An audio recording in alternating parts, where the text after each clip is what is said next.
Okay. Okay. We'll see what we can do. Sounds good, Ernie. So as I mentioned, I have so much we could talk about. From Windsor Plywood, your time as as mayor, your family's pie business. But to get us started, why don't you just catch us all up? What would you say to somebody that you just met if they're like, so tell us a bit about yourself? Wow. So I'm a Maple Ridge lifer. Yeah. I am so proud of this community. I love it. My great-grandparents, one set came in 1879. The other set came in 1915. There's been a Daykin living on our property since 1915. I'm the second Ernest Daykin. Second one. To live there. Was Maple Ridge even incorporated? So actually, yeah, Maple Ridge was incorporated in 1874, where depending on who you talk to, so it's depending on who's still around. And Chilliwack, Langley, Yep. were incorporated before Maple Ridge. Some say Cowichan Valley on the island, which is odd. Okay. And Maple Ridge. And then Victoria and New Westminster were incorporated as cities. So we've been around, Maple Ridge was 5 years old when the Hamptons came to town. And when we got into our business in 1976, I had two partners at the time. And we had a choice between Windsor Plywood, Maple Ridge, and Windsor Plywood, 7th and Fir in Vancouver. Wow. That's a commute back then, too. Well, and I convinced my buddies to buy Maple Ridge because in a few years we're going to be taking our money to the bank in pickup loads. Didn't turn out to be the case, but I still, I love this community. I'm optimistic of its future. It's a great place to call home. Best of both worlds, 40 minutes to an hour, you can be lost out at the back end of Alouette Lake. Yep. Or you can be downtown watching the Canucks this year winning a game. Hopefully it's a trend. Yeah. Judy and I have been married 49 years. We have two great kids with partners, 4 grandkids. To be honest, I wasn't ready to be a grandpa. But when that first one, because you know what? My grandfather was old, and you have all these misconceptions about what a grandparent is. But as Judy said one day to Christine, she said, I actually think I love the boys more than I love you. and it is interesting. And as a grandparent, you have more time, more patience, and quite frankly, life experiences. Yeah. There's things You're not thrown into the fire. Right. And these little lovely beings that you come into your life, both as children and as grandchildren, don't come with instruction manuals. No. They're all different. Yep. So, batteries not included. Right. Nope. Yeah. And as somebody says, well, so what have you got? I said, we have one of each. Well, what do you mean one of each? Well, each one, yes, we have a son and a daughter. We have 3 grandsons and a granddaughter, and they are all unique in their own way. Yeah. And I wished I'd known that when I was a dad. You think because they're going to be your kids' there'll be some similarities? Yeah. And, me as a sports nut, played lots of sports, really love sports. God gifted me with a son that's not particularly interested in any of that. Our daughter worked in our family business with us for 5 years, high school and in the post-secondary. I wouldn't change that for anything in the world. Our son worked for me for 2 Saturdays. And that was enough time. And that was enough for him. And he went and got a better job with somebody else for $2 an hour less. But he wasn't working with dad anymore. Exactly. And he needs, I do understand that mentality a little bit. And then I hear you with your son, because my dad, he's worked in insurance for 25 years. Right after high school, he's like, why don't you come get your insurance license, work as my assistant. We'll do 20 years together. I'll retire. You can have the book. And I was like, as gravy train as that sounds, I need to figure out what I want to do. Yeah. And insurance, as exciting as it is, Ernie, I never thought banking, because I did just under a decade in banking, but it was actually my parents and my wife who were urging me to go. And our pastor's son at the time worked at the local branch. Yeah. And that's how I started there. But so I want to ask, so we're going back. Yeah. We'll start at the beginning then, because I want to understand how you got to Windsor Plywood and then to your time in office. But what was your first job then? So my first job Yeah. was delivering the Gazette newspaper and then the Vancouver Sun and the Vancouver Province. And I did that for up until I was 16, Okay. because in those days, it wasn't 10 and 12-year-olds delivering the paper. It was 16, 17, 18-year-olds. Yep. And, to be totally transparent, like my dad had a great job with the provincial government. He was a milk tester. But the pay wasn't great. And there wasn't a whole lot of extras Yep. in the house. And my first paper paycheck, I went to Frank Taverna's barber shop and got a store-bought haircut instead of my mom or my dad cutting my hair. Yeah. And it was, no, they wouldn't pay Oh, for because it. they used to cut your hair. They used to cut my hair. And it was horrible. Yeah. My dad would cut our hair. He'd just buzz it. In one hand was the buzzer, and the other hand was the vacuum. And he'd just suck the hair as he cut it. Well, and if I had a picture of when I was 7 or 8 or 9, like my bangs went, like it was horrible. And then my second paycheck, or my money from the papers was, I went to Fuller & Watson's, which was a department store back in the day, Yeah. and bought my first pair of real GWG jeans. Wow. And then I got my next job at Safeway. You were a cashier there, correct? I was at a bag boy and a stalker, and we did everything. And it was called Safeway then? called It was in Safeway. Loblaws or... No, this is in the last century. Okay. Sorry. So I got the Safeway store manager, who I happened to deliver the paper to, Okay. offered me a job as a bag boy and working my way up because of the way I delivered the paper to his house. You weren't just throwing it. If There was some care. Yeah, I stuck it behind the storm door.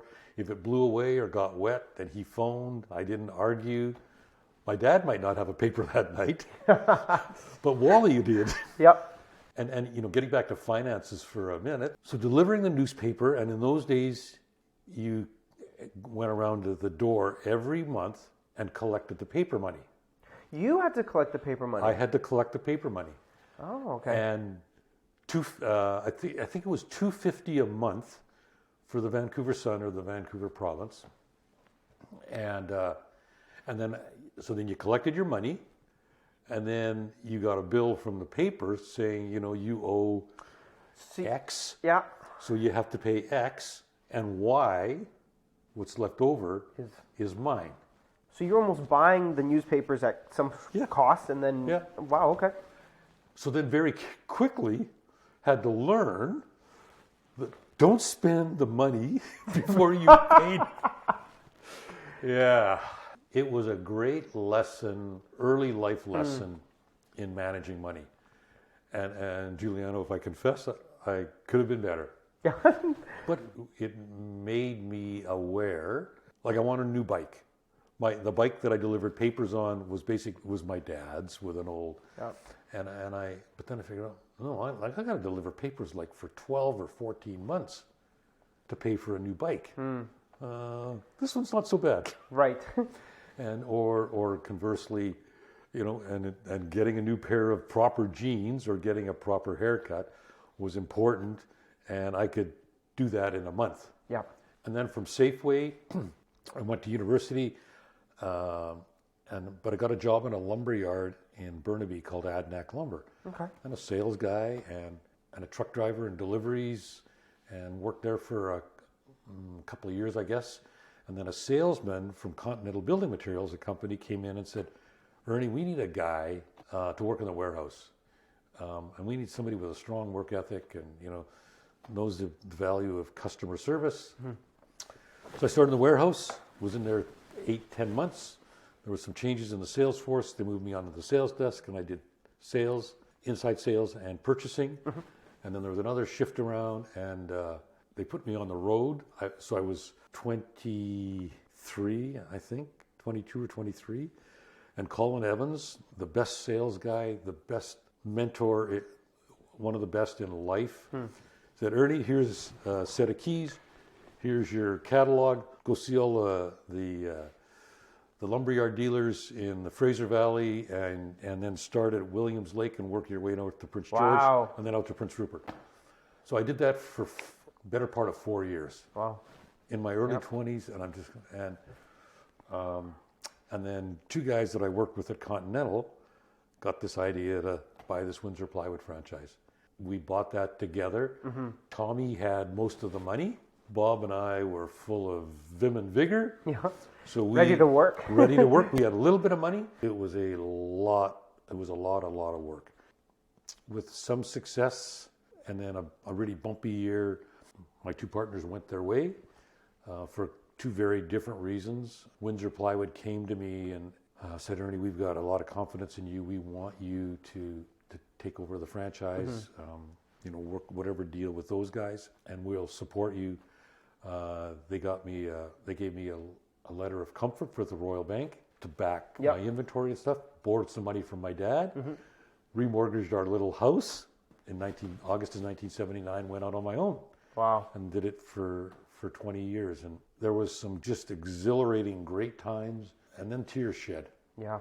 When circumstances kind of came our way, and the province and the city blocked off the west end of the road so people could get in, but they couldn't get out. Right. So it's now a 6.5 kilometer round trip out. Yeah.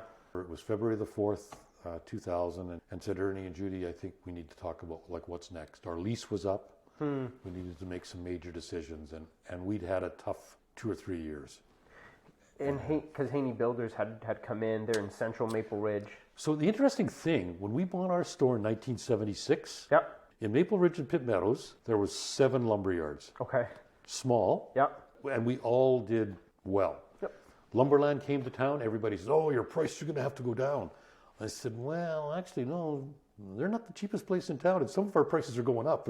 Yeah.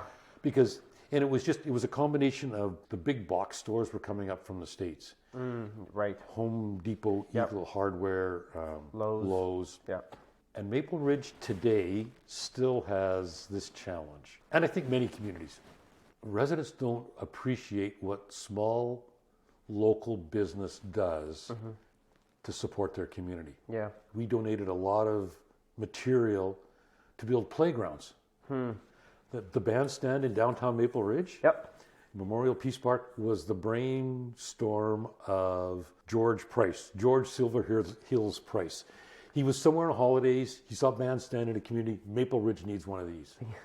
He came to me and said, Ernie, I need $1,500 worth of 2x4s and plywood to do this. Can you do it? I said, yeah, we can do that, George. Well, it grew, and eventually it turned into like $5,000 in donations. The Legion was building some apartments on 224th, and he came in and he said, okay, we're doing these apartments. This is who's doing the building, and I've told him to come buy the doors and moldings from you. All things being equal, you got to be competitive. You're not gonna overcharge me, but because you supported my bandstand, I'm supporting this project. And that $5,000 turned into $250,000 worth of business. Wow. All the doors and moldings. Another smaller scale, a lady phoned me one day and said, Ernie, my kids' preschool is building birdhouses. I need some cedar boards. I said, okay. So what do you need? So she was like 24 6-foot or 8-foot boards. I said, sure, great. And she said, I went to other retailers, and I went to Home Depot because they, in their ads, they say, we support the community, da-da-da-da. Well, she said, I found that not to be quite the case.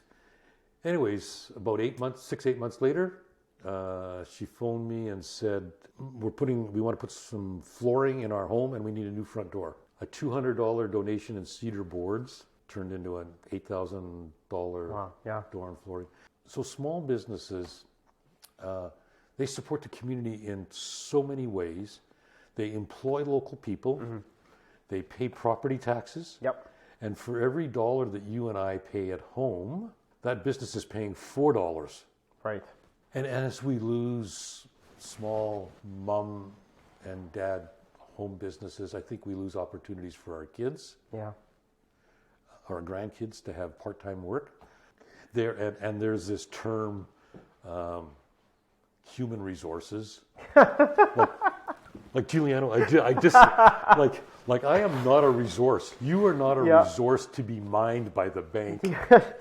I haven't heard that one. That's funny. You are a person. Yep. And when we wrapped up Windsor, it was not easy on a bunch of fronts. So again, remortgaged the house. Yeah. Wow. And it took us, better part of 15 years to deal with that. And that's okay because, and the bank account when we wrapped up that part of our life was kind of small. Yeah. But I got two great kids and we got great partners and we got great grandkids.